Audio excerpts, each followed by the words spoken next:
Are you tired of weight loss products filled with artificial ingredients and empty promises?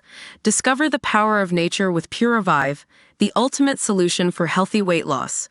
Check out the link in the video description now to start your journey with Pure Revive. Australians in their 30s have never had it tougher, paying higher taxes, grappling with skyrocketing house prices and slugged with huge university debts.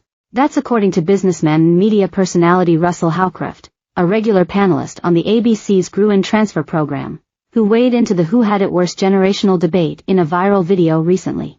It's true that 30-year-olds are going to be less well off than their parents, the 58-year-old said. It's a fact that when I was 30, the house cost me 3 times my salary. It's now 8 times plus for a 30-year-old to get into the housing market. It's true that HECS has doubled in the last 15 years. Right? Doubled. From a $15,000 bill to a $30,000 bill. It's true that a baby boomer paid half the tax that a 30-year-old pays now when they were 30 years of age. So the reality is, it is extremely difficult to be a 30-year-old in Australia right now. What Mr. Howcroft said has a lot of truth to it. When Howcroft turned 30 in July 1995, the median house price in his home city of Melbourne was $129,000 or 3.8 times the average full-time salary of $33,961, even before a mortgage deposit. Now, Melbourne's midpoint house price of $937,479 is 9.5 times the average wage of $98,218.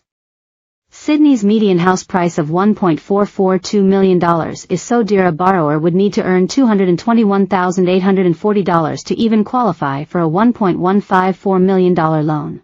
Howcroft, a Gen Zer, was also in his early 20s when Australia still had free education, which meant no tuition fees for undergraduate degrees. Law degrees from a major Australian university can now conservatively cost in the 6 figures, leaving many graduates paying off a HECS or HELP loan before they can even think about buying a house. Australia's personal income tax rates were higher in the 1970s than today. But baby boomers and older Generation X homeowners, who bought houses when they were cheap in the 1970s and 1980s, benefit from not having to pay capital gains tax on their family home. Mr. Howcroft's spiel about the challenges faced by young people sparked fierce debate after the clip was posted on the ABC's TikTok page. The boomers climbed the ladder, but kicked it away as soon as they reached the top, one younger person commented.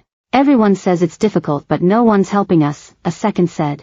A third said, I worked out today that despite putting nearly $8,000 towards my HECS in the last 2 years, the balance has only gone down $423. A fourth young Australian said, purchased my first home 5 years ago at 26. I could not purchase the same house in today's circumstances. Things are much harder now. Once you get your house, it's not smooth sailing. We are struggling to keep our homes, which never happened to older people, a fifth commented. It comes as new data reveals many young people are choosing not to have children amid the cost of living crisis. More than half of 18 to 34-year-olds are choosing to remain child-free due to financial challenges, according to data from Australian research firm Redbridge. Of the 2,000 young people surveyed, 35% were found to be university educated and just under half don't own a home. Redbridge director Kos Samras said today's youth are postponing life decisions that previous generations made without much thought. The country's birth rate was at a record low of 1.6 babies for each woman in 2022 to 23, well below population replacement level of 2.1. Daily Mail Australia recently canvassed members of the boomer generation in Cronulla, in Sydney's Sutherland Shire, to see whether they really thought it was easier in their day, and whether they had any advice for their younger counterparts currently struggling to buy a home. Chris, a retired firefighter who swims a couple of kilometers most days, owns a large 2-story home in Cronulla where he lives with 9 members of his family. When I started and got my house, I scratched for money, he said. And then rates went up to 18% and it was even worse. Yes, they have got big problems these days, but, Jesus Christ, we had it in the old days too. It was really tough. I worked 2 jobs for 30 years. I started off on the beach as a lifeguard and used to work my 2 days off at a factory. Chris, who first bought a house when he was 28, later worked as a fireman where he would do 4 days of shift work before and off.